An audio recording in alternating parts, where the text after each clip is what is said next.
தென்மேற்கு பருவமழை தொடங்கியதாக வானிலை ஆய்வு மையம் தெரிவித்துள்ளது. அந்தமான் நிக்கோபார் தீவுகளில் வழக்கமாக மே 22ஆம் தேதி தொடங்கும் தென்மேற்கு பருவமழை இந்த ஆண்டில் 6 நாட்கள் முன்பாக நேற்றே தொடங்கிவிட்டதாக வானிலை ஆய்வு மையம் தெரிவித்துள்ளது. தென்கிழக்கு அரபிக்கடல், தென்மேற்கு மற்றும் தென்கிழக்கு வங்கக்கடல் பகுதிகளிலும் பருவமழை தொடங்கிவிட்டதாகவும், கேரளாவில் வரும் 26ஆம் தேதியிலும் அதன் பின்னர் தமிழ்நாட்டிலும் தென்மேற்கு பருவமழை தொடங்க வாய்ப்புள்ளதாக கணித்துள்ளது. இந்நிலையில் தமிழ்நாட்டில் இன்று 5 மாவட்டங்களில் கனமழை பெய்யக்கூடும் என வானிலை ஆய்வு மையம் தெரிவித்துள்ளது. தேனி, திண்டுக்கல், மதுரை, கோவை மற்றும் நீலகிரி மாவட்டங்களில் இன்றும் நாளையும் கனமழைக்கு வாய்ப்புள்ளதாகவும், கரூர், திருச்சி மற்றும் சிவகங்கை மாவட்டங்களில் நாளை கனமழை பெய்யக்கூடும் என்றும் கணித்துள்ளது. மழையின் போது இடிமின்னலுடன் 40 கிலோமீட்டர் வேகம் வரை பலத்த காற்று வீசக்கூடும் என்றும் அறிவுறுத்தியுள்ளது. சென்னை மற்றும் புறநகர் பகுதிகளில் இன்று லேசான மழைக்கு வாய்ப்புள்ளதாக தெரிவித்துள்ளது. தென் தமிழக கடலோர பகுதிகள், மன்னார் வளைகுடா, குமரி கடல், அந்தமான் கடல், தெற்கு வங்கக்கடல் பகுதிகளில் மணிக்கு 60 கிலோமீட்டர் வேகம் வரை சூறைக்காற்று வீசக்கூடும் என்பதால் மீனவர்கள் அந்த பகுதிகளுக்கு செல்ல வேண்டாம் என வானிலை மையம் அறிவுறுத்தியுள்ளது. தமிழ்நாட்டில் பரவலாக வெயில் வாட்டிய நிலையில் பல்வேறு பகுதிகளில் கோடை மழை கொட்டி தீர்த்தது. குறிப்பாக சீர்காழி சுற்றுவட்டார பகுதிகளில் மாலை நேரத்தில் திடீரென கனமழை பெய்தது. இதனால் குளிர்ச்சியான சூழல் நிலவியது.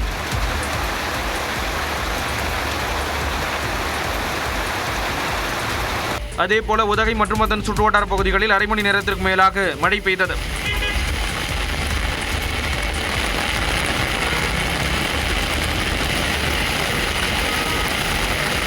பெரம்பலூர் மாவட்டத்தில் பரவலாக பெய்த மழையால் குளிர்ச்சியான சூழல் நிலவியது.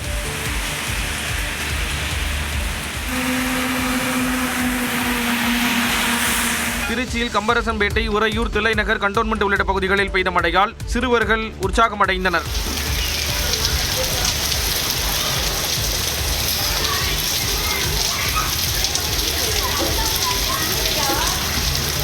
அரியலூர் மாவட்டத்தில் செந்துறை, ஆர்.எஸ். மாத்தூர், குழுமூர், அங்கனூர், சிவராமபுரம் உள்ளிட்ட இடங்களில் பரவலாக மழை பெய்தது.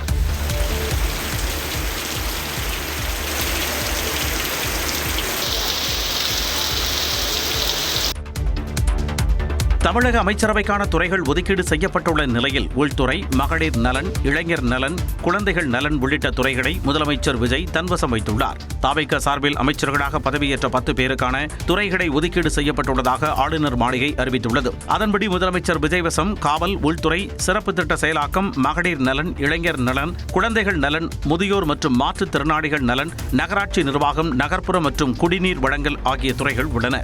அமைச்சர் ஆனந்திற்கு ஊரக வளர்ச்சி, வறுமை ஒழிப்பு திட்டம், நீர்ப்பாசன திட்டங்கள் உள்ளிட்ட துறைகள் ஒதுக்கீடு செய்யப்பட்டுள்ளன. பொதுப்பணித்துறை மற்றும் விளையாட்டு மேம்பாட்டுத்துறை அமைச்சராக ஆதவ் அர்ஜுனாவும், சுகாதாரத்துறை அமைச்சராக அருண்ராஜும் அறிவிக்கப்பட்டுள்ளனர். அமைச்சர் செங்கோட்டையனுக்கு நிதித்துறையும் ஓய்வூதிய மற்றும் ஓய்வூதிய பலன்கள் துறையும் ஒதுக்கீடு செய்யப்பட்டுள்ளது. உணவு மற்றும் உணவுப் பொருள் வழங்கல் துறை அமைச்சராக வெங்கடரமணனும், மின்சாரம், சட்டத்துறை அமைச்சராக நிர்மல்குமாரும் அறிவிக்கப்பட்டுள்ளனர். பள்ளிக்கல்வி, தமிழ் வளர்ச்சித்துறை, செய்தித்துறை ஆகிய துறைகள் அமைச்சர் ராஜ்மோகனுக்கும் டி.கே. பிரபுவுக்கு கனிம வளத்துறையும் ஒதுக்கீடு செய்யப்பட்டுள்ளது. அமைச்சர் கீர்த்தனாவுக்கு தொழில் மற்றும் முதலீடு ஊக்குவிப்பு துறைகள் ஒதுக்கீடு செய்யப்பட்டுள்ளன. மகளிர் உரிமைத் தொகையை 2500 ரூபாயாக அதிகரிப்பது குறித்து பட்ஜெட்டிற்கு பிறகு முடிவு செய்யப்படும் என அமைச்சர் நிர்மல்குமார் தெரிவித்துள்ளார். மதுரை மீனாட்சி அம்மன் கோவிலில் அமைச்சர் நிர்மல்குமார் சாமி தரிசனம் செய்தார். பின்னர் ஊடகங்களுக்கு பேட்டியளித்த அவர் மகளிர் உரிமைத் தொகையை உயர்த்துவது குறித்து விளக்கினார். பினான்சியல் பெரிய அளவில் நிதி ஒதுக்கீடுகள் எல்லாமே பினான்சியல் பட்ஜெட் முடிஞ்ச பிறகு தான் பண்ண முடியும். அதுக்கான பட்ஜெட் வர்றதுக்குள்ள முதல்ல அதுக்கான தேவைகளை நிதி ஆதாரங்களை சரி செய்து பினான்சியல் பட்ஜெட் முடிஞ்ச பிறகு தான் செய்ய முடியும். ஸோ இதெல்லாம் ஒரு ஜிஓல பாஸ் பண்ண முடியாது. தொடர்ந்து பேசிய அவர் முதலமைச்சர் விஜய் எப்பொழுது செய்தியாளர்களை சந்திப்பார் என்ற கேள்விக்கும் பதிலளித்தார். ஒரு விஷயம் தேவையான பொழுது எதையுமே தேவையான பொழுது செய்ய வேண்டியதான் அவசியம். ஏன்னா செய்தியாளர் சந்திப்புங்கிறது டெய்லி பிரஸ் ரிலீஸ் போயிட்டு இருக்கு. என்னென்ன வேலைகள் நடக்குதுன்னு பிரஸ் ரிலீஸ் போயிட்டு இருக்கு. தேவையான பொழுது செய்தியாளர்கள் எப்பயும் சந்திக்கிறதுல எந்த தயக்கமும் இல்லை நம்மளுடைய முதல்வருக்கு. தவிக அரசு வெளிப்படையாக நடைபெற்று வருவதாகவும் அமைச்சர் நிர்மல்குமார் தெரிவித்தார். 200 யூனிட் வரை இலவச மின்சாரம் என்ற அறிவிப்பு மூலம் 500 யூனிட் வரை மின்சாரம் பயன்படுத்துவோருக்கு 235 ரூபாய் மிச்சமாகும் என்று மின்வாரியம் விளக்கம் அளித்துள்ளது. தமிழ்நாட்டின் முதலமைச்சராக பொறுப்பேற்ற விஜய் 200 யூனிட் வரை இலவச மின்சாரம் வழங்கப்படும் என்று முதல் கையெழுத்திட்டார். அதன்படி 2 மாதங்களுக்கான மின் பயன்பாடு 500 யூனிட்டுக்குள் இருந்தால் 200 யூனிட் மின்சாரத்திற்கு கட்டணம் இல்லை என்று அறிவிக்கப்பட்டது. அதே சமயம் 500 யூனிட்டுகளுக்கு அதிகமாக பயன்படுத்தும் மின் நுகர்வோருக்கு 100 யூனிட் இலவச சலுகை தொடர்ந்து வழங்கப்படும் என்று விளக்கம் அளிக்கப்பட்டது.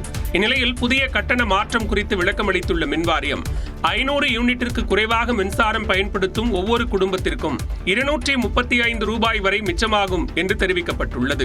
முன்னதாக 250 யூனிட் பயன்படுத்தினால் 470 ரூபாய் வசூலிக்கப்பட்ட நிலையில் தற்போது 235 ரூபாய் மட்டுமே கட்டணமாக நிர்ணயம் செய்யப்பட்டுள்ளது. இதேபோன்று 500 யூனிட் பயன்படுத்தினால் 1805 ரூபாய் வசூலிக்கப்பட்ட நிலையில் தற்போது 1570 குறையும் என்று அறிவிக்கப்பட்டுள்ளது. அதே சமயம் 500 யூனிட்டிற்கு மேல் மின்சாரம் பயன்படுத்தும் நுகர்வோருக்கு கட்டணத்தில் எந்தவித மாற்றமும் செய்யப்படவில்லை. தமிழ்நாட்டில் 2,46,00,000 மின் இணைப்புகள் உள்ள நிலையில் 2,23,00,000 நுகர்வோர் 500 யூனிட் வரை மின்சாரத்தை பயன்படுத்தி வருகின்றனர். எனவே இந்த கட்டண குறைப்பு மூலமாக தமிழ்நாடு அரசுக்கு 1,730 கோடி ரூபாய் கூடுதல் செலவு ஏற்படும் என்று கூறப்படுகிறது. நாடு முழுவதும் உள்ள சிபிஎஸ்இ பள்ளிகளில் 9 மற்றும் 10ஆம் வகுப்புகளுக்கு மும்மொழி கொள்கை நடப்பு கல்வியாண்டு முதல் அமலுக்கு வருவதாக அறிவிக்கப்பட்டுள்ளது. இது தொடர்பாக சிபிஎஸ்இ சார்பில் சுற்றறிக்கை வெளியிடப்பட்டுள்ளது. அதன்படி ஜூலை 1ஆம் தேதி முதல் 9 மற்றும் 10ஆம் வகுப்பு மாணவர்களுக்கு 3 மொழிகள் கற்பிக்கப்படுவது கட்டாயம் என தெரிவிக்கப்பட்டுள்ளது. தேசிய கல்விக் கொள்கையின்படி குறைந்தபட்சம் 2 இந்திய மொழிகளை மாணவர்கள் கட்டாயம் பயில வேண்டும் என சிபிஎஸ்இ தரப்பில் தெரிவிக்கப்பட்டுள்ளது. வெளிநாட்டு மொழியை பயில விரும்பும் மாணவர்கள் 3வது மொழியாகவோ அல்லது 4வது மொழியாகவோ கற்கலாம் என குறிப்பிடப்பட்டுள்ளது. 3வது மொழிக்கு பொதுத் தேர்வு நடத்தப்படாது என்றும் சிபிஎஸ்இ விளக்கியுள்ளது.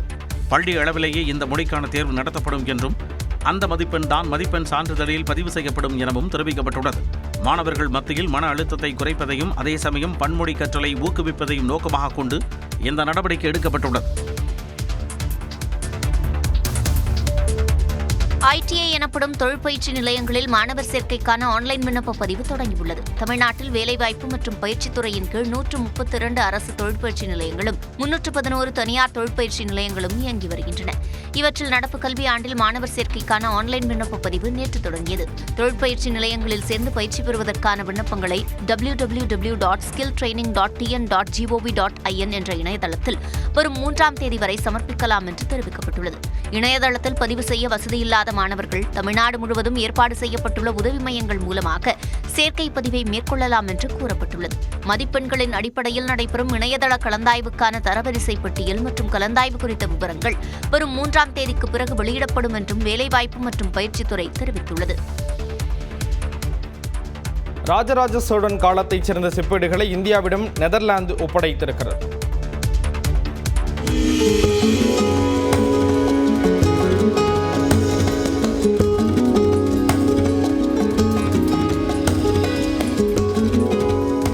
பதினொன்றாம் நூற்றாண்டைச் சேர்ந்த சோழர் கால செப்பேடுகளை பிரதமர் நரேந்திர மோடியிடம் நெதர்லாந்து அரசு முறைப்படி ஒப்படைத்த காட்சிகள் தான் இவை. நெதர்லாந்து சென்ற பிரதமர் மோடிக்கு ஹேக் நகரில் உற்சாக வரவேற்பு அளிக்கப்பட்டது. அப்பொழுது நெதர்லாந்து அரசின் வசம் இருந்த சோழர் கால செப்பேடுகள் பிரதமர் மோடியிடம் ஒப்படைக்கப்பட்டது. 30 கிலோ எடையுள்ள 21 பக்க தகடுகள் கொண்ட செப்பேடுகள் மாமன்னர் ராஜராஜ சோழன் வாய்மொழியாக கூறிய உத்தரவுகளை அவருடைய மகன் முதலாம் ராஜேந்திரன் செப்பேடுகளில் பொறித்து வெளியிட்டதாகும். கிபி 985 1014 காலகட்டத்தைச் சேர்ந்த செப்பேடுகள் ஆனைமங்கலம் பகுதியில் கண்டெடுக்கப்பட்டன. 1700ஆம் ஆண்டு டச்சு கிழக்கிந்திய கம்பெனியின் கட்டுப்பாட்டில் நாகை இருந்தபோது மதபோதகர் புளோரன்சியஸ் கேம்பர் என்பவர் நெதர்லாந்திற்கு செப்பேடுகளை கொண்டு சென்றார். லைடன் பல்கலைக்கழகத்தில் வைக்கப்பட்டிருந்த செப்பேடுகள் இந்தியாவிடம் ஒப்படைக்கப்பட்டன. முன்னதாக கலை நிகழ்ச்சிகள் நடைபெற்றன.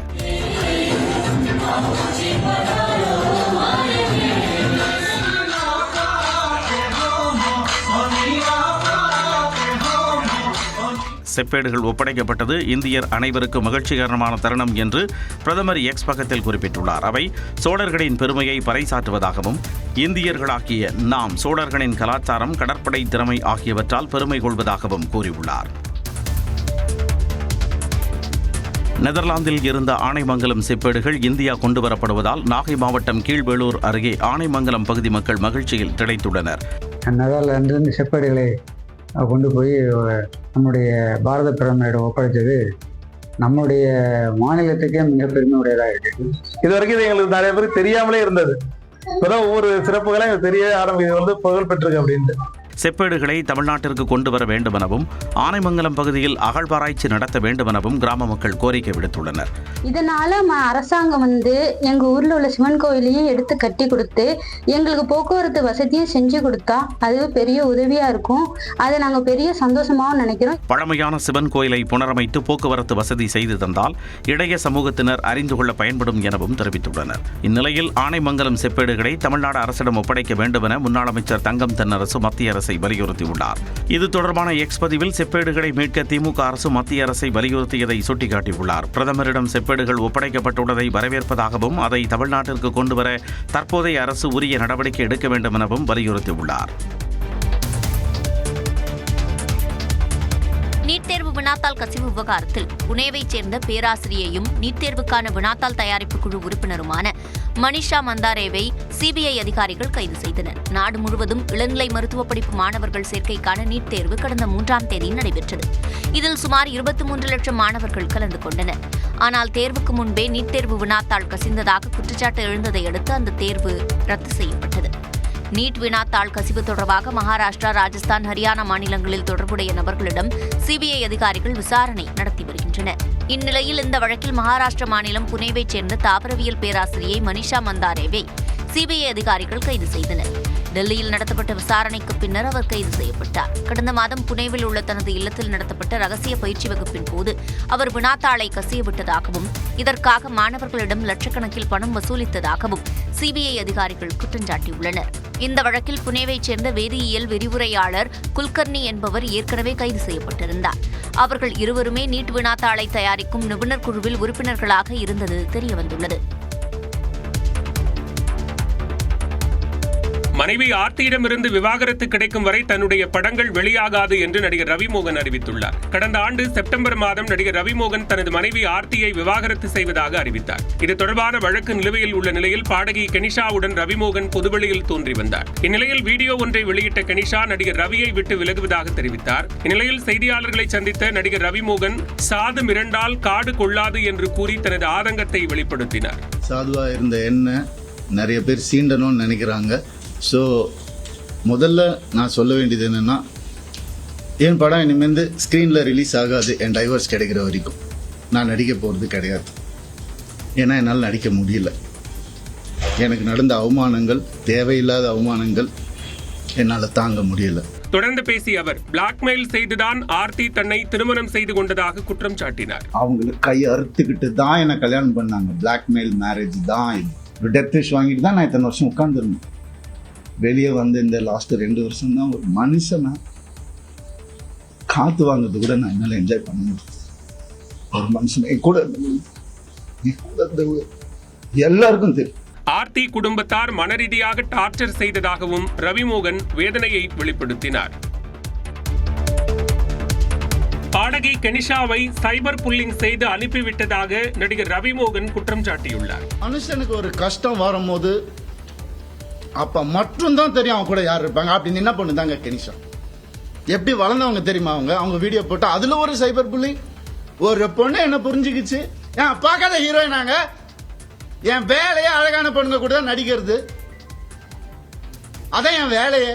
எப்படி அழகில் மயங்கி போயிட்டாங்களா? இத்தனை வருஷம் சொல்ல அவங்களுக்கு ஒரு ரீசன் தேவை. தனது மகன்களை கூட பார்க்க விடாமல் மனைவி ஆர்த்தி தடுப்பதாக கண்ணீர் மல்க ரவிமோகன் கூறியுள்ளார். என் பிள்ளைங்களை பார்க்க விட மாட்டாங்க. ஏன் பிள்ளைங்க நான் எப்படிங்க விடுவேன்? கேட்டுட்டே இருப்பீங்களா? இப்படிதான் 50 லட்சம் ரூபா தெரியுமா? 2 பேர் ஸ்கூல் ஃபீஸ். எத்தனை வருஷம் நான் கட்டி பார்த்துட்டு இருக்கேன். அவங்களுக்கு நல்ல லைஃப் கிடைக்கணும்னு. குழந்தைங்க பத்தி, என் பாசத்தை பத்தி பேசாதீங்க. 3 பெரிய ஹீரோக்களின் வாழ்க்கையை கெடுக்க நினைத்து 3 எழுத்து இட்லி நடிகை தனது வாழ்க்கையை பற்றி பேசுவதாகவும் காட்டமாக தெரிவித்தார். இந்நிலையில் தன்னுடைய கண்ணியமான அமைதியை பலவீனம் என்று தவறாக நினைக்க வேண்டாம் என ஆர்த்தி இன்ஸ்டாகிராம் பக்கத்தில் பதிவிட்டுள்ளார். மேலும் தனது குழந்தைகளின் கண்ணியத்தை பாதுகாக்க உண்மையோடு உலகை எதிர்கொள்வேன் என்றும் குறிப்பிட்டுள்ளார். சிலர் தங்களது மரபணுவை நிரூபிப்பதிலேயே தீவிரமாக இருப்பதாக நடிகை குஷ்புவும் பதிலடி கொடுத்துள்ளார். குழந்தைகளை பார்க்க அனுமதிக்கவில்லை என்று ரவிமோகன் கூறுவது பொய் என அவரது மாமியார் சுஜாதா மறுப்பு தெரிவித்துள்ளார். ரவிமோகனின் குற்றச்சாட்டுகள் தொடர்பாக ஊடகங்களுக்கு பேட்டியளித்த அவர், ரவிமோகனின் பேச்சு அவரது குழந்தைகளுக்கு மன உளைச்சலை ஏற்படுத்தி இருப்பதாக கூறினார். அந்த பசங்களை எல்லாம் துரதிருஷ்டமாக தெரியல, பார்க்கக்கூடாதெல்லாம் பார்த்துருக்காங்க, கேட்கக்கூடாதெல்லாம் கேட்டிருக்காங்க, ரொம்ப மன உளைச்சலில் இருக்காங்க. இதுக்கு மேலே மன உளைச்சல் கொடுக்கறதுக்கு நான் ஒரு பொறுப்பானவள். அந்த என்னோட கடமை அந்த பசங்களுக்கு மன உளைச்சல் கொடுக்கக்கூடாதுன்றது தான். தொடர்ந்து பேசிய அவர், பிளாக்மெயில் செய்தது யார் என்ற உண்மையை விரைவில் தெரிவிப்பேன் என விளக்கமளித்தார். கண்டிப்பா அத்தனை பொய்யான அவதூறுகளுக்கும் சம்பந்தப்பட்ட அவங்க கண்டிப்பா உங்களுக்கு பதில் சொல்லுவாங்க. ஜெயம் ரவி அவங்களுக்கான திருமணமே பிளாக்மெயில் பண்ணி தான் கல்யாணம் பண்ணாங்கன்னு ஒரு குற்றச்சாட்டை வச்சிருக்காரு. யாரு பிளாக்மெயில் பண்ணி யாரு கையை அறுத்துக்கிட்டு கல்யாணம் அவங்க கேட்டாங்கன்றது 2008லயே வந்துருக்கு. யாருடைய அழுத்தத்தில் ரவிமோகன் இவ்வாறு பேசுகிறார் என்றே தெரியவில்லை எனவும் சுஜாதா கூறினார்.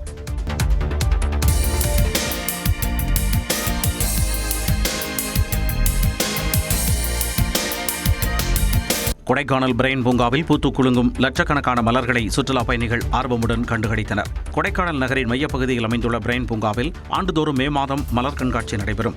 அந்த வகையில் நடப்பாண்டுக்கான மலர் கண்காட்சிக்காக வெளி மாநிலங்கள் மற்றும் வெளி மாவட்டங்களில் இருந்து மலர் நாற்றுகள் வரவழைக்கப்பட்டு நடவு செய்யப்பட்டன.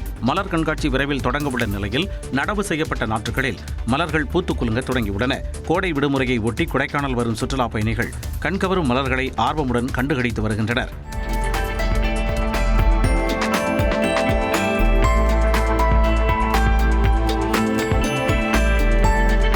இதனிடையே கொடைக்கானலுக்கு சுற்றுலா பயணிகளின் வருகை அதிகரித்துள்ளதால் சுமார் 5 கிலோமீட்டர் தூரத்திற்கு வாகனங்கள் அணிவகுத்து நின்றன.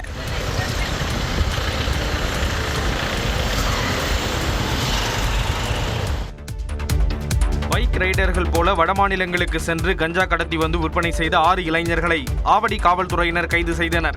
ஆவடி அடுத்த அயப்பாக்கத்தில் ரோந்து பணியில் ஈடுபட்டிருந்த காவலர்களை கண்டு சில இளைஞர்கள் தப்பியோட முயன்றனர். அவர்களை தனிப்படையினர் விரட்டி பிடித்து சோதனையிட்டனர். அப்போது அவர்களிடம் கஞ்சா பொட்டலங்கள் சிக்கின. விசாரணையில் அயப்பாக்கத்தைச் சேர்ந்த தயாளன் என்பவரிடம் கஞ்சாவை வாங்கியது தெரியவந்தது. உடனடியாக தயாளனை கைது செய்து விசாரித்ததில் பல திடுக்கிடும் தகவல்கள் வெளியாகின. அதாவது தயாளன் தனது இருசக்கர வாகனத்தில் ரைடர் ஆடைகளை அணிந்து கொண்டு நண்பர்களுடன் சுற்றுலா செல்வது போல் ஒடிசாவிற்கு சென்று கஞ்சா வாங்கிக் கொண்டு கூகுள் மேப் மூலமாக நெடுஞ்சாலைகளில் பயணிக்காமல் கிராம சாலை வழியாகவே அங்கிருந்து தமிழ்நாட்டிற்கு வந்தது கண்டுபிடிக்கப்பட்டது. மேலும் கஞ்சாவை தனது சகோதரி வீட்டில் பதுக்கி வைத்து சுற்றுவட்டாரத்தில் உள்ள இளைஞர்களுக்கு விற்பனை செய்து வந்ததும் அம்பலமானது. இதைத் தொடர்ந்து தயாளன் உட்பட 6 பேரை காவல்துறையினர் கைது செய்தனர். கஞ்சா கடத்தலுக்கு பயன்படுத்திய 2 இருசக்கர வாகனங்கள், சொகுசு கார், 140 கிலோ கஞ்சா, 2000 போதை மாத்திரைகள் பறிமுதல் செய்யப்பட்டன. இது எங்கேருந்து வந்துச்சு, அடுத்து யார் யாருக்கெல்லாம் டிஸ்ட்ரிபியூட் பண்ணாங்க அப்படிங்கிற தொடர் நடவடிக்கை எடுக்கப்பட்டு அவைகள் பறிமுதல் செஞ்சு நடவடிக்கை எடுக்கப்படும். பறிமுதல் செய்யப்பட்ட கஞ்சாவின் மதிப்பு 30 லட்சம் ரூபாய் வரை இருக்கலாம் என்றும் இதில் வரும் பணத்தில் ஆடம்பர வாழ்க்கை வாழ்ந்து வந்ததும் தெரிய வந்தது. திருப்பத்தூர் மாவட்டம் ஆம்பூர் அருகே நாய்க்கு வைத்திருந்த உணவை உட்கொண்ட குழந்தை உயிரிழந்த சம்பவம் சோகத்தை ஏற்படுத்தியுள்ளது. சான்றோர்குப்பம் பகுதியைச் சேர்ந்த சதீஷ் மரம் ஏறும் தொழிலாளியான இவருக்கு ஒரு ஆண் குழந்தை மற்றும் 2 பெண் குழந்தைகள் உள்ளனர். இவரது மனைவி ஸ்ரேயா கடந்த 10ஆம் தேதி சமைத்த கோழிக்கறி குழம்பை 2 நாட்களுக்கு பிறகு சாதத்தில் கலந்து நாய்க்கு சாப்பிட வைத்துள்ளார். அங்கு விளையாடிக் கொண்டிருந்த அவரது 3 வயது மகள் பூமிகா மற்றும் 1 வயதான ரேணுகா ஆகியோர் நாய்க்கு வைத்த உணவை சாப்பிட்டதாக தெரிகிறது. இதில் 2 குழந்தைகளுக்கும் உடல்நலம் பாதிக்கப்பட்ட நிலையில் சிகிச்சைக்காக ஆம்பூர் அரசு மருத்துவமனையில் அனுமதிக்கப்பட்டனர். இதில் குழந்தை பூமிகா சிகிச்சை பலனின்றி உயிரிழந்தார். இதுகுறித்து ஆம்பூர் நகர காவல் நிலைய காவலர்கள் விசாரணை நடத்தி வருகின்றனர். முதலமைச்சர் விஜயை சந்தித்த மக்கள் நீதி மய்யம் தலைவர் கமல்ஹாசன் கோரிக்கைகளை முன்வைத்திருக்கிறார். தமிழக அரசு சார்பில் OTT தளம் தொடங்க வேண்டும் என முதலமைச்சர் விஜயிடம் கமல்ஹாசன் MP வலியுறுத்தியுள்ளார். மாநிலங்களவை எம்பியும் மக்கள் நீதி மய்யம் கட்சி தலைவருமான கமல்ஹாசன் சென்னை நீலாங்கரையில் உள்ள முதலமைச்சர் இல்லத்தில் விஜயை சந்தித்து பேசினார். இதுகுறித்து எக்ஸ் பக்கத்தில் பதிவிட்டுள்ள கமல்ஹாசன், முதலமைச்சர் தம்பி விஜயை நேரில் சந்தித்து வாழ்த்துக்களை தெரிவித்ததாக குறிப்பிட்டுள்ளார். தமிழ்நாட்டை மேம்படுத்தும் பல கனவுகளை முதலமைச்சர் உற்சாகத்துடன் பகிர்ந்து கொண்டதாகவும், சந்திப்பின் போது அவர் காட்டிய பண்பும் அன்பும் நெகிழ்ச்சியை ஏற்படுத்தியதாகவும் கூறியுள்ளார். திரைத்துறை தொடர்பாக 6 முக்கியமான கோரிக்கைகளை முதலமைச்சரிடம் கொடுத்திருப்பதாகவும் கமல்ஹாசன் தெரிவித்துள்ளார். அதன்படி அதிகரிக்கும் செலவை கருத்தில் கொண்டு திரைத்துறைக்கு உள்ளாட்சி பொழுதுபோக்கு வரியை நீக்க வேண்டும் எனவும், திரைப்படங்கள் வெளியீட்டுக்கு முன்பே கசிவதை தடுக்க தனிப்படை அமைக்க வேண்டும் என்றும் வலியுறுத்தியுள்ளார். தமிழ்நாட்டில் உள்ள திரையரங்குகளில் நாள்தோறும் 5 காட்சிகளுக்கு அனுமதி தர வேண்டும் எனவும், திரைப்படங்கள் வெளியான 8 வாரங்களுக்கு பிறகே OTTயில் வெளியாக அனுமதி தர வேண்டும் என்றும் கேட்டுக் கொண்டுள்ளார். தமிழ்நாட்டில் 50% மேல் படப்பிடிப்பு நடத்தப்படும் படங்களுக்கு 10% வரை ஊக்கத்தொகை வழங்க வேண்டுமென வலியுறுத்தியுள்ள கமல், தமிழக அரசு சார்பில் OTT தளம் தொடங்க வேண்டுமென அந்த மனுவில் கேட்டுக் கொண்டுள்ளார். தேர்தல் முடிவுகள் குறித்து கள ஆய்வு மேற்கொள்ள உள்ள நிர்வாகிகள் எந்த சமரசமும் இல்லாமல் களத்தில் உள்ள உண்மையை தலைமைக்கு தெரியப்படுத்த வேண்டும் என்று திமுக தலைவர் மு.க. ஸ்டாலின் அறிவுறுத்தியுள்ளார். சட்டமன்ற தேர்தல் முடிவுகள் குறித்து ஆய்வு செய்ய அமைக்கப்பட்ட கள ஆய்வு குழுவுடன் மு.க. ஸ்டாலின் ஆலோசனை நடத்தினார். அண்ணா அறிவாலயத்தில் நடந்த இந்த கூட்டத்தில் எதிர்க்கட்சித் தலைவர் உதயநிதி, திமுக துணை பொதுச் செயலாளர் கனிமொழி, RS பாரதி, ராசா உள்ளிட்டோர் கலந்து கொண்டனர். அப்போது பேசிய மு.க. ஸ்டாலின், தோல்வியடைந்த தொகுதிகளில் உண்மையான காரணங்கள் அனைத்தையும் அறிக்கையாக ஜூன் 5ஆம் தேதிக்குள் சமர்ப்பிக்க வேண்டும் என்று கேட்டுக் கொண்டார். தேர்தல் முடிவுகள் குறித்து இதுவரை 2.5 லட்சம் நிர்வாகிகள், தொண்டர்கள் இணையதளம் மூலம் தலைமைக்கு புகார் மனு கொடுத்துள்ளதாகவும், திமுகவில் விரைவில் பல மாற்றங்களை எதிர்பார்க்கலாம் என்றும் மு.க. ஸ்டாலின் தெரிவித்ததாக கூறப்படுகிறது. அதைத் தொடர்ந்து அவர் தனது எக்ஸ் பக்கத்தில், யாரையும் காப்பாற்றவும் முயற்சி செய்ய வேண்டாம், யாரையும் பழிவாங்கவும் எண்ணக்கூடாது என கள ஆய்வு செய்ய அமைக்கப்பட்ட 36 பேர் கொண்ட குழுவினருக்கு அறிவுறுத்தி இருப்பதாக குறிப்பிட்டுள்ளார். கள ஆய்வு குழுவினர் அளிக்கும் அறிக்கையின் அடிப்படையில்தான் கட்சியில் சீர்திருத்தங்களை செய்ய உள்ளதாகவும், தொண்டர்களின் உண்மையான உணர்வினை அறிந்து வந்து சொல்ல வேண்டும் என்று அறிவுறுத்தி இருப்பதாகவும் மு.க. ஸ்டாலின் தெரிவித்துள்ளார். தாவேகாவுக்கு ஆதரவு அளித்த அதிமுக எம்எல்ஏக்கள் மீது சபாநாயகர் நடவடிக்கை எடுக்காவிட்டால் நீதிமன்றத்தை நாட இருப்பதாக நாடாளுமன்ற உறுப்பினர் தனபால் தெரிவித்துள்ளார். சென்னை பசுமைவெளி சாலையில் உள்ள இல்லத்தில் அதிமுக பொதுச் செயலாளர் எடப்பாடி பழனிசாமியை நாடாளுமன்ற உறுப்பினர் தனபால் சந்தித்து பேசினார். தொடர்ந்து செய்தியாளர்களுக்கு பேட்டியளித்த அவர், தங்களின் சுயலாபத்திற்காக 25 எம்எல்ஏக்கள் தாவேகா அரசுக்கு ஆதரவு அளித்ததாக குற்றம் சாட்டினார். சபாநாயகருக்கு 3 மாத காலம் அவகாசம் இருக்கிறது. அந்த 3 மாத கால அவகாசத்திலே அவர் சரியான முடிவை சபாநாயகர் எடுக்கவில்லை என்று சொன்னால் எங்களுக்கு நீதிமன்றம் இருக்கின்றது. நீதிமன்றத்தின் மூலமாக அந்த 25 எம்எல்ஏக்களின் பதவிகளும் பறிக்கப்படும். மீண்டும் தேர்தல் வரும். அந்த தேர்தலிலே அண்ணன் எடப்பாடியார் யாரை அடையாளம் காட்டுகின்றாரோ அவர்கள் மீண்டும் சட்டமன்ற உறுப்பினராக இந்த சட்டமன்றத்திலே வந்து அமருகின்ற ஒரு வாய்ப்பு உருவாகுகின்ற சூழலை இன்றைக்கு இருக்கின்றது. வேறு ஒரு கட்சிக்கு ஆதரவு தெரிவித்துவிட்டு எடப்பாடி பழனிசாமி தான் பொதுச் செயலாளர் என கூறுவது எந்த விதத்தில் நியாயம் என்றும் தனபால் கேள்வி எழுப்பினார். இந்நிலையில் அதிமுகவின் தென்காசி வடக்கு மாவட்ட செயலாளர் கிருஷ்ணமுரளி மற்றும் புதுக்கோட்டை தெற்கு மாவட்ட செயலாளர் PK வைரமுத்து ஆகியோரை எடப்பாடி பழனிசாமி பொறுப்புகளில் இருந்து நீக்கி உத்தரவிட்டுள்ளார்.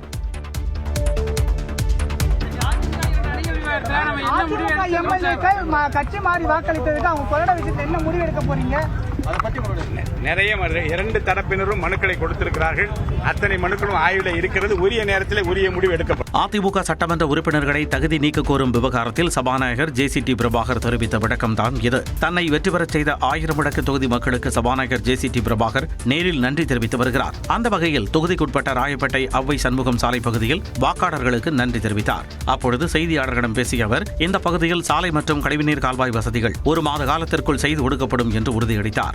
அவை சண்முகம் சாலை ஒட்டியிருக்கிற இந்த பகுதியில் குடியிருக்க அந்த மக்களுக்கு நான் கொடுக்கிற உறுதி என்னவென்றால், இன்னும் 1 மாத காலத்திற்குள்ளாக அங்கு இருக்கக்கூடிய கழிவுநீர் அகற்றுகிற அந்த பிரச்சனை முற்றிலுமாக தீர்க்கப்படும். 1 மாத காலத்திற்குள்ளாக தற்காலிக சாலை அமைக்கப்படும்.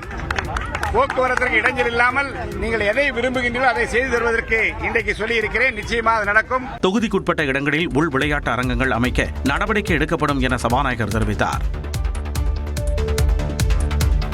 தமிழக சட்டப்பேரவை தேர்தலில் வெளிநாடு குடியுரிமை பெற்றவர்கள் வாக்களித்தது குறித்து விரிவான விசாரணைக்கு தேர்தல் ஆணையம் உத்தரவிட்டுள்ளது. கடந்த ஏப்ரல் 23 அன்று நடைபெற்ற தமிழக சட்டமன்ற தேர்தலில் சட்டவிரோதமாக வாக்களித்த வெளிநாடு குடியுரிமை பெற்ற 25 பேர் கைது செய்யப்பட்டனர். இவர்கள் தேர்தலில் வாக்களித்த பின்னர் வெளிநாடு திரும்புவதற்காக விமான நிலையத்திற்கு வந்தபோது விரலில் இருந்த மையால் பிடிபட்டனர். குறிப்பாக சென்னை விமான நிலையத்தில் விமானத்தில் ஏற முயன்ற வெளிநாடு குடியுரிமை பெற்றவர்கள் 10 பேரை காவல்துறை கைது செய்தது. தமிழ்நாடு சட்டமன்ற தேர்தலில் கள்ள ஓட்டு போட்டதாக மதுரை விமான நிலையத்தில் மேலும் 2 கைது செய்யப்பட்டனர். இந்நிலையில் காவல்துறை அளித்த பரிந்துரையின் அடிப்படையில் தேர்தல் நடத்தும் அதிகாரிகள் விசாரணை நடத்தி அறிக்கை அளிக்க தேர்தல் ஆணையம் உத்தரவிட்டுள்ளது. ஆந்திராவில் ஒரு குடும்பத்தில் 3வது குழந்தை பெற்றுக்கொண்டால் 30,000 ரூபாயும் 4வது குழந்தைக்கு 40,000 ரூபாயும் நிதியுதவி வழங்க ஆலோசித்து வருவதாக முதலமைச்சர் சந்திரபாபு நாயுடு தெரிவித்துள்ளார். ஸ்ரீகாகுளம் மாவட்டம் நர்சன்னபேட்டா பகுதியில் நடைபெற்ற பொதுக்கூட்டத்தில் முதலமைச்சர் சந்திரபாபு நாயுடு பங்கேற்றார். அப்போது பேசிய அவர், மாநிலத்தில் வருமானம் அதிகரித்தாலும் மக்கள் தொகை தொடர்ந்து குறைந்து வருவதாக வேதனையை வெளிப்படுத்தினார்.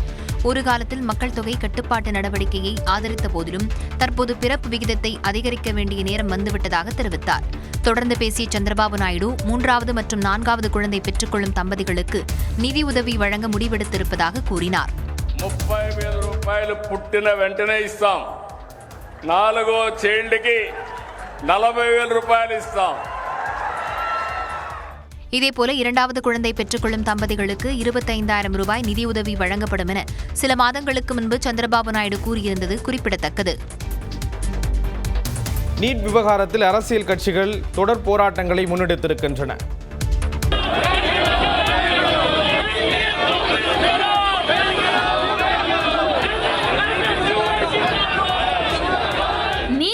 வினாத்தால் கசிந்த விவகாரத்தில் தேசிய தேர்வு முகமையை கண்டித்து காங்கிரஸ் மாணவர் அமைப்பினர் போராட்டம் நடத்திய காட்சிகளே இவை. இளநிலை மருத்துவ படிப்புக்கான நீட் நுழைவுத் தேர்வு இம்மாத தொடக்கத்தில் நடைபெற்றது. ஆனால் இத்தேர்வுக்கு ஒரு மாதத்திற்கு முன்பே தேர்வுக்கான வினாத்தால் கசிந்தது என்ற தகவல் நாடு முழுவதும் அதிர்வலைகளை ஏற்படுத்தியது. இதையடுத்து நீட் தேர்வு ரத்து செய்யப்பட்டுள்ளது. இந்த விவகாரம் தொடர்பாக சிபிஐ விசாரணை நடத்தி வருகிறது. இந்நிலையில் டெல்லியில் உள்ள நீட் தேர்வை நடத்தும் தேசிய தேர்வு முகமை அலுவலகத்தை காங்கிரசின் மாணவர் அமைப்பினர் முற்றுகையிட்டு போராட்டம் நடத்தினர். தேசிய தேர்வு முகமை மீதான நம்பிக்கை தன்மையை இழந்துவிட்டதாகவும் தேசிய தேர்வு முகமையை தடை செய்ய வலியுறுத்தியும் முழக்கங்கள் எழுப்பப்பட்டன.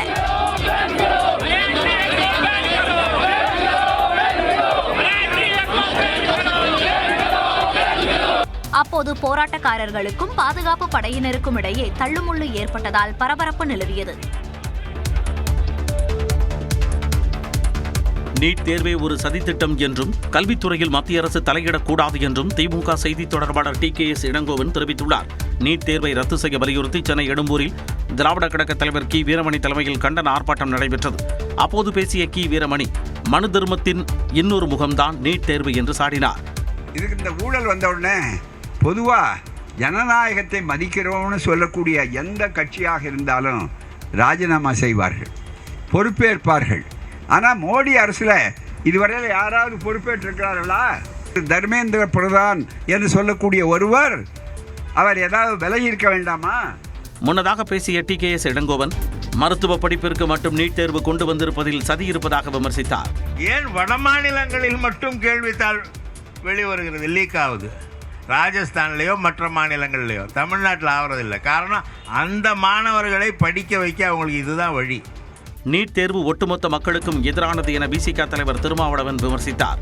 தமிழ்நாடு அரசு ஏற்கனவே நீட் தேர்வு கூடாது என்று சட்டமன்றத்திலே தீர்மானம் நிறைவேற்றியது மட்டுமில்லாமல் சட்ட மசோதாவை நிறைவேற்றி அனுப்பியும் கூட அதை ஏற்க மறுக்கிறது. இது அன்கான்ஸ்டிடியூஷனல். நீட் தேர்வால் தனியார் கல்வி நிறுவனங்களின் கட்டண கொள்ளையை தடுக்க முடியவில்லை என்றும் திருமாவளவன் சாடினார். நடிகர்களுக்காக கதையை தேர்வு செய்யாமல் கதைக்காக நடிகர்களை தேர்வு செய்தவர் RB சௌத்ரி என்று திரைத்துறையினர் புகழாரம் சூட்டியுள்ளனர். திரைப்பட தயாரிப்பாளர் RB சௌத்ரி அண்மையில் ராஜஸ்தானில் நடந்த வாகன விபத்தில் உயிரிழந்தார். அவருக்கு தயாரிப்பாளர் சங்கத்தின் சார்பில் சென்னையில் நினைவஞ்சலி செலுத்தப்பட்டது. இதில் RB சௌத்ரியின் மகன்கள் ஜீவா, ஜித்தன் ரமேஷ், நடிகர் நாசர், இயக்குநர்கள் பேரரசு, தயாரிப்பாளர்கள் தானு உள்ளிட்டோர் கலந்து கொண்டனர். அப்போது பேசிய நாசர் எந்த சூழலிலும் ஒரு புத்தர் போலவே RB சௌத்ரி இருந்ததாக குறிப்பிட்டார். அவர் நம்ம மரபா சொல்லுவோம், அவருடைய இடத்தை யாரும் நிரப்ப முடியாதுன்னு நம்ம வழக்கமாக சொல்லுவோம். ஆனால் உண்மையாகவே அவருடைய இடத்தை யாரும் நிரப்ப முடியாது. RB சௌத்ரியின் முன்னெடுப்புகளை அவரது மகன்கள் தொடர வேண்டும் என இயக்குனர் RV உதயகுமார் கேட்டுக்கொண்டார். அந்த ஒரு படம் 100வது படத்தோட அந்த தயாரிப்பை நீங்க எல்லாரும் சேர்ந்து 3 பிரதர்ஸும் சேர்ந்து பண்ணணும். முன்னதாக RB சௌத்ரியின் உருவப்படத்திற்கு மலர் தூவி அஞ்சலி செலுத்தப்பட்டது.